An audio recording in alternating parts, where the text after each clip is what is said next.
It's another edition of Closer Look across the Village Media Network and, of course, wherever you get your favorite podcasts on this Thursday, the 31st day of July. With Michael Friscolanti, I'm Scott Sexsmith. Here we are, the last day of the month and the eve of what could be a very big day tomorrow. Yeah, huge day coming tomorrow. We're already seeing a lot of headlines come out about what sort of seems to be cracking in the negotiations between Canada and the U.S. on a new trade deal. I believe the Commerce Secretary was just publicly talking about how he's aware that the metal tariffs that they've imposed on Canada are having an impact on the U.S. auto sector, and so they might be willing to bend a little bit on that. I can only imagine what's going on behind the scenes. You've heard about different officials flying in and out of Washington. Yeah. There'll be a great book to be written one day, or multiple books to be written about these negotiations. Can you imagine? I can't. It's going to be a big day, and we'll have an update for you tomorrow. Okay, tonight, very big show. A friend of the show, in fact, we've had him on a few times. The last time, he was prepping to be the moderator of the federal leaders debate heading into the election, Steve Paikin. Yeah, now he's fully retired and doing nothing. Well, he'll argue the fully retired. I don't think Steve will ever retire. Steve never does nothing. Yeah, we'll spoil it. He's launched a new podcast, which is out there on YouTube called the Paikin Podcast, wherever you find your favorite podcast. It's a great show. I've listened to the first few episodes, including his chat with Janice Stein, great international affairs expert.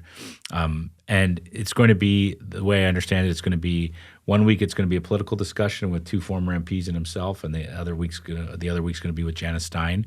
And we're very excited because we're teaming up with Steve on this. Right. It's his podcast, but we're going to run that YouTube link. We're going to run the link to the show through our local news feeds every Saturday morning. It's going to be a Saturday feature across our sites.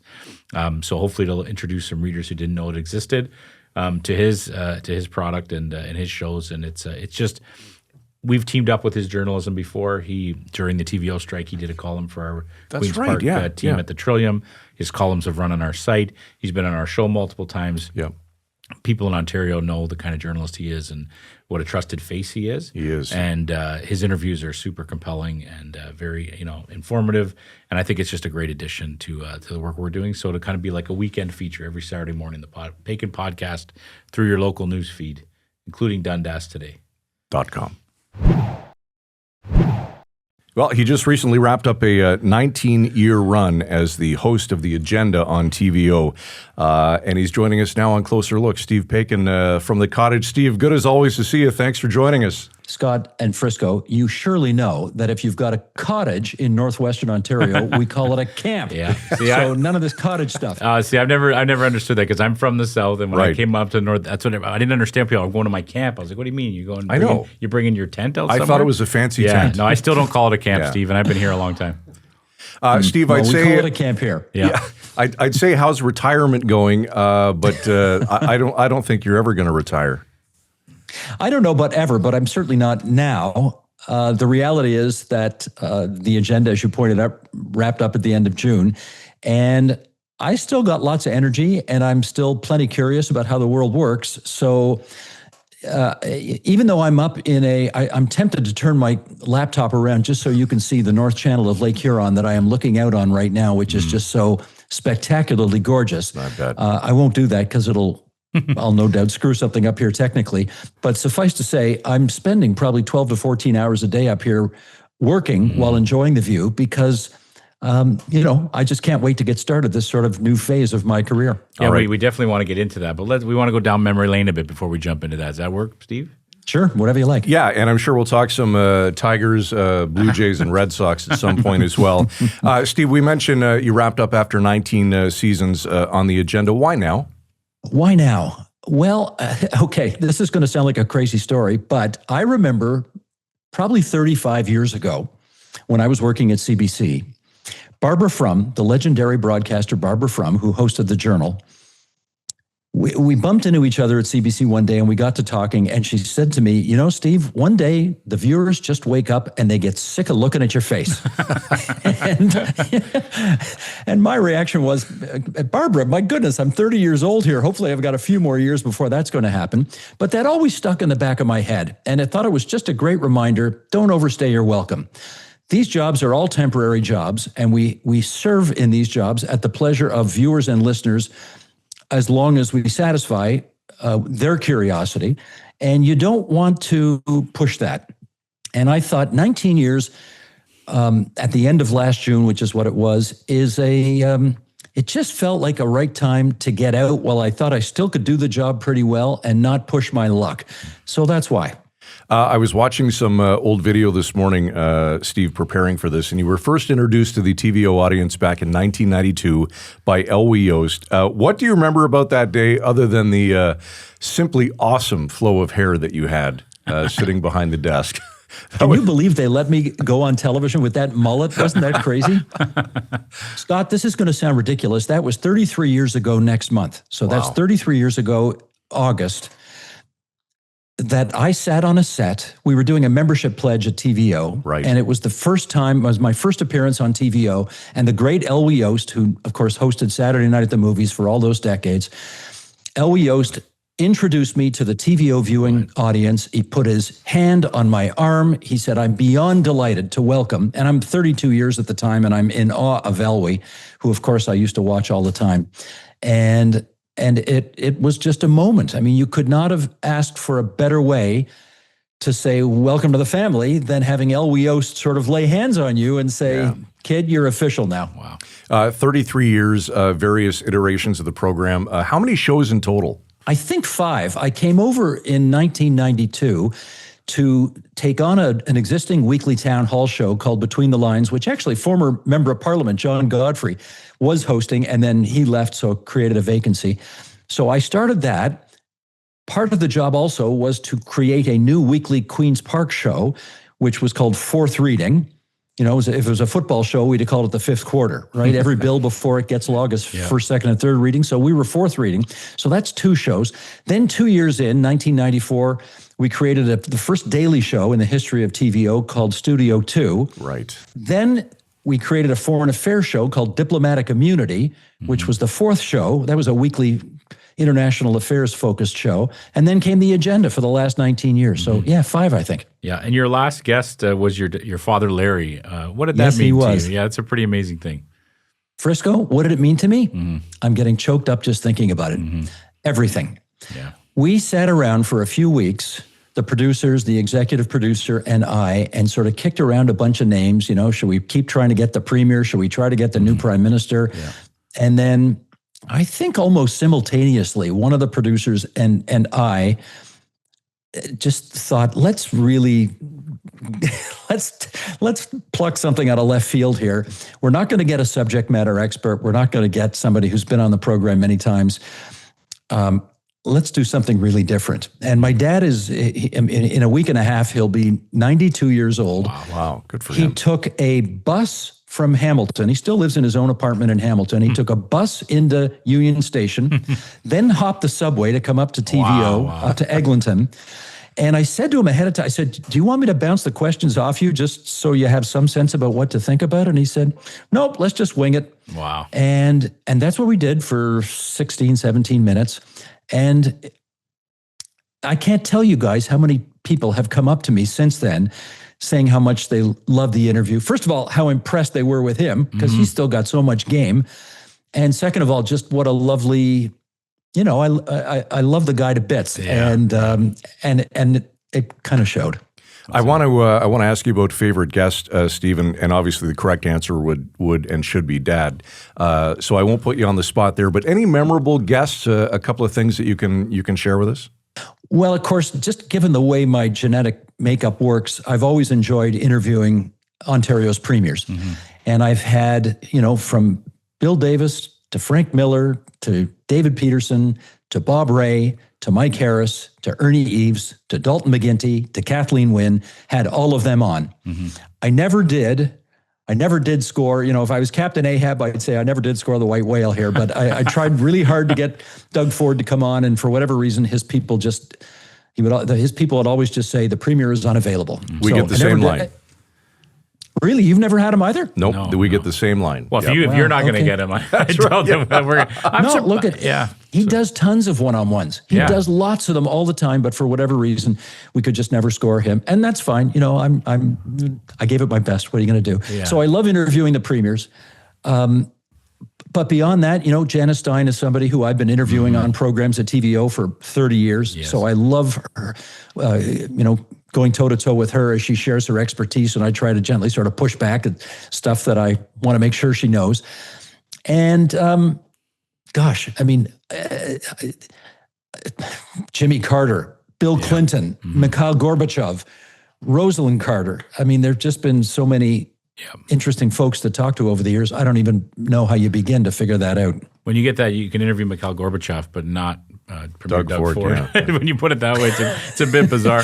And it sounds funny, doesn't it? Yeah, it is. And we're going to get into this some more, but it's that idea that it's surprising to me as a fellow journalist because your reputation is so good as someone who toes that middle line and doesn't show favoritism, that really asks great questions and is not out to get the person you're interviewing. Like, it's the best place for someone to come and have an interview. And so it's surprising that I didn't know you hadn't interviewed Doug Ford. I would have assumed you would have. Yeah, for sure.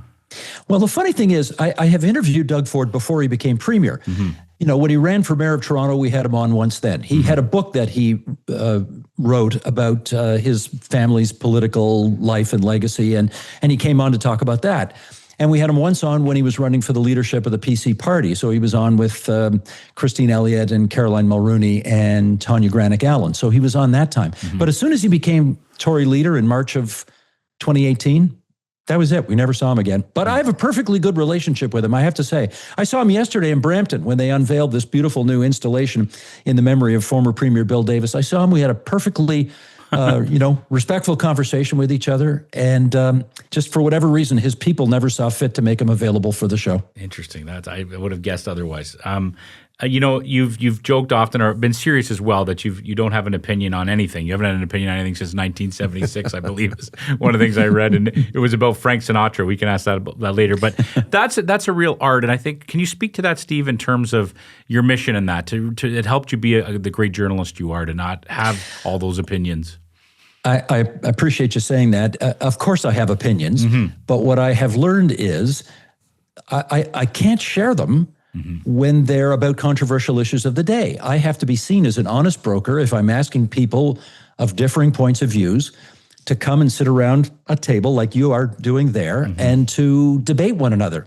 And if our guests think that I'm in the tank for one side or the other, that's going to be a more problematic ask. Yes. And so I've just learned there are things that I'm allowed to opine about. For example, I'm sorry, I am a massive Boston Red Sox fan. Yeah. I'm sorry, that's just the way it is.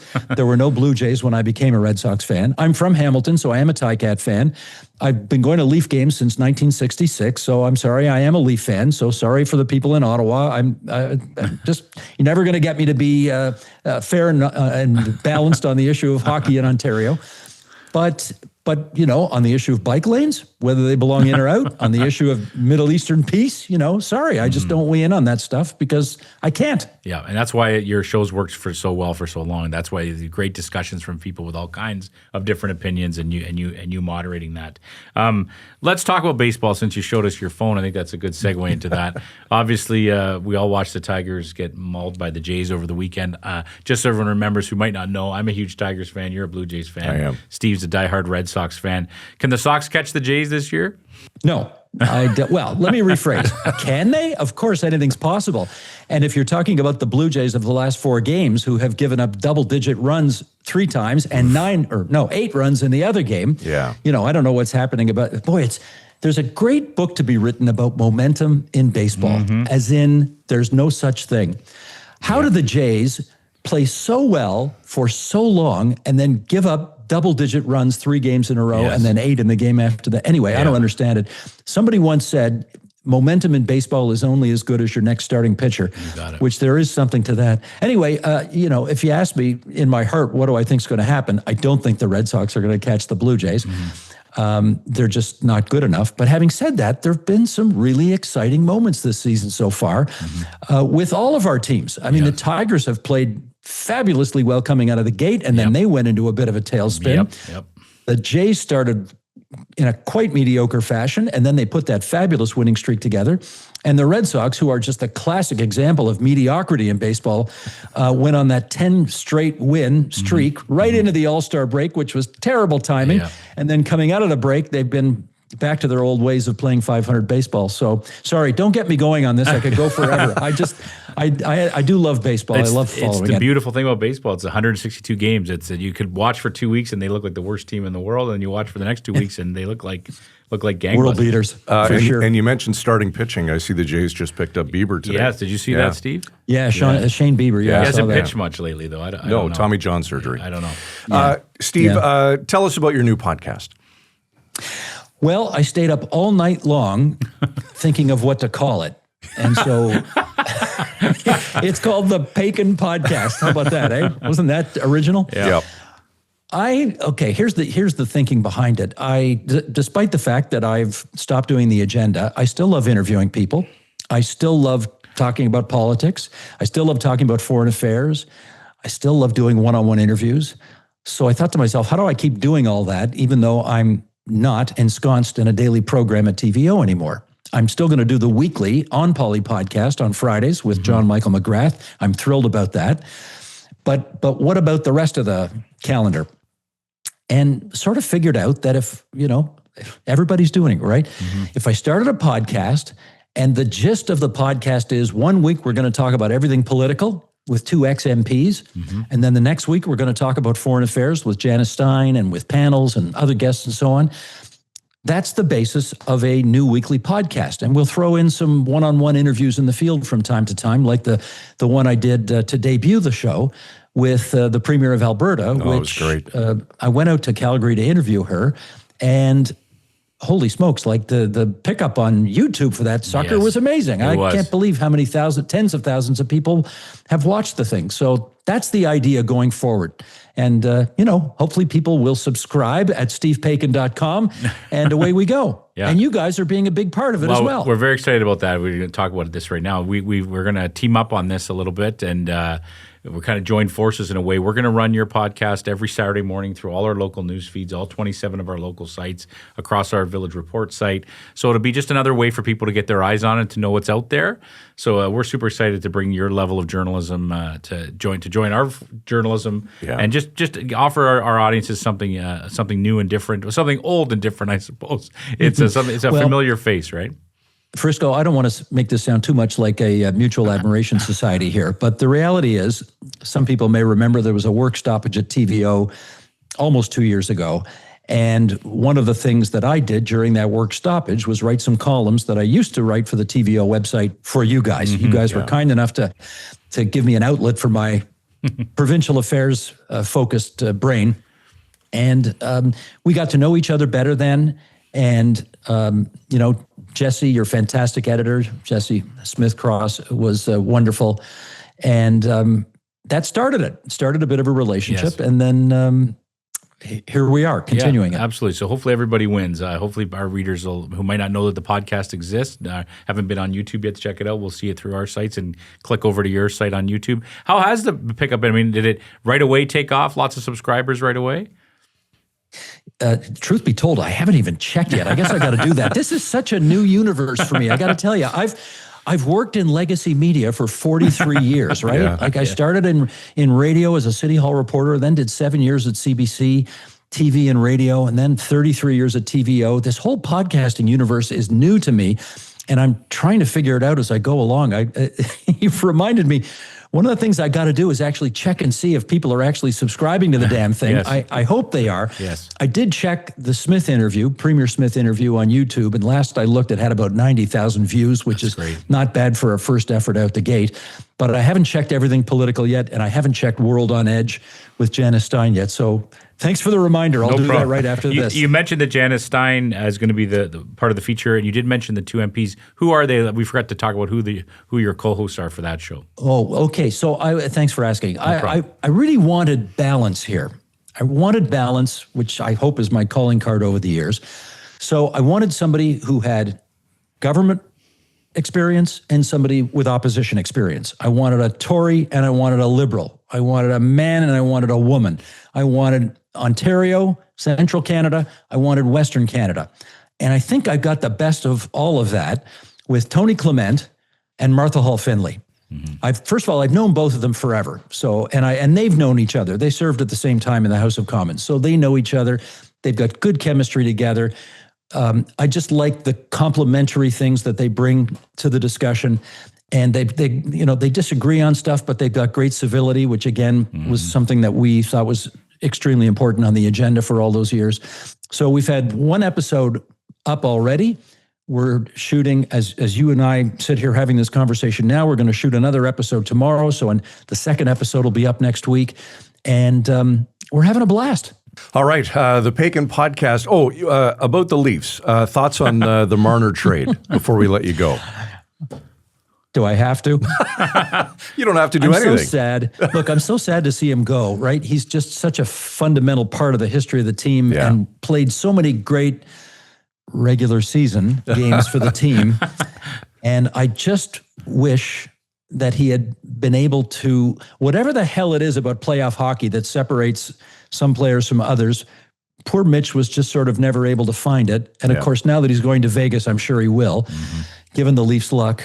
I'm going to miss him because I thought he was everything you'd want in a hockey player for the Maple Leafs. But what are you going to do? They have the misfortune of running up against the Stanley Cup winners 2 years in a row, and there you go. That's what happens. I also forgot to mention that you're being humble, I think, but you were also considered as one of the last guests for the agenda, the final agenda.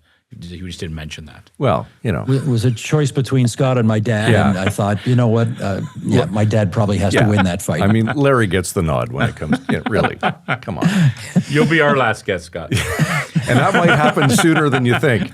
Oh, boy. Okay, the Paikin Podcast, stevepaikin.com, subscribe at YouTube. And when are we starting to run it? This Saturday. This Saturday. Long weekend. Saturday morning, 8 a.m. It's going to be up and running every Saturday from here on in. Right across the Village Media Network, all 27 markets, including our latest, DundasToday.com. Beautiful. Good stuff. Oh, fabulous. That's my hometown, kids. There you go. There you go. That's right. Did it just for you. Steve Paikin, you're one of the best. We appreciate it, buddy. Good to see you. Back at you guys. Great to spend time with you. Thanks so much.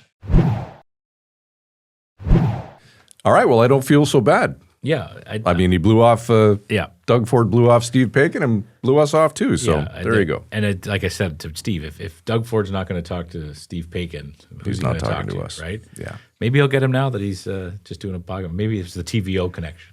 Could have been. Conflict of interest, right? Tax dollars? No, who knows? I know. Good guy, though. Looking forward to having the Paikin podcast as part of our suite of journalism. I think our readers will get a lot out of it, and they might not even know it's out there, so they'll have a chance to see it. And Steve's always been great. I think we've had him on a few different times to talk about various things. Like we mentioned before we got on, he had just finished moderating the last federal leaders debate. That's which we didn't talk to him about, but I mean, that's he was kind of the dean of that. He did that. I think that was the ninth one. The ninth one that he had moderated. That was the ninth federal one, or just ninth overall of provincial. Total. Yeah, but that's there's not many experts in the country that can do a job like that. And I would assume that he'd still be available to do that, even in this new role. I mean, he's still Steve Paikin, and he's still out there doing this kind of work. I mean, he does it really, really well. One of the best. Okay, coming up tomorrow night, Bonnie Crombie, Liberal leader of the Ontario Liberal Party. Lots of interesting things to speak about. Of course, the convention coming up September 12th through the 14th in Toronto, and lots of talk around her leadership. For sure, and the big debate is whether she should have to get 66% support from delegates in order to stay on, or is 50.1 enough to stay on. We're definitely going to ask her that. And there's been Nate Erskine-Smith, who was on our program last week, has been very vocal of that it's time for change, that she didn't fulfill what she'd promised to do, and it's time for some renewal. And he made the argument that, look what happened with the federal party. We made a change at the right time, and look what it did. They were going to get blown out in the last federal election until they made that change. And he's arguing that that's what should happen now. It'll be interesting to hear her response. I assume she's coming on the show because her people saw him come on our show. So we'll be interested to hear what she has to say. All right. That's Bonnie Crombie, leader of the Ontario Liberal Party, coming up tomorrow night here on Closer Look. All right. That's it for us this evening. You can reach out anytime at closerlook@villagemedia.ca. Follow us on Instagram, TikTok, Facebook, X, YouTube, and of course, across the Village Media Network. For Michael Friscolanti, I'm Scott Sexsmith. Thanks for watching. Enjoy what's left of your Thursday. We'll see you tomorrow night, Friday edition of Closer Look at 7. Frisco and Scott's wardrobe provided in part by Moores, Sault Ste. Marie.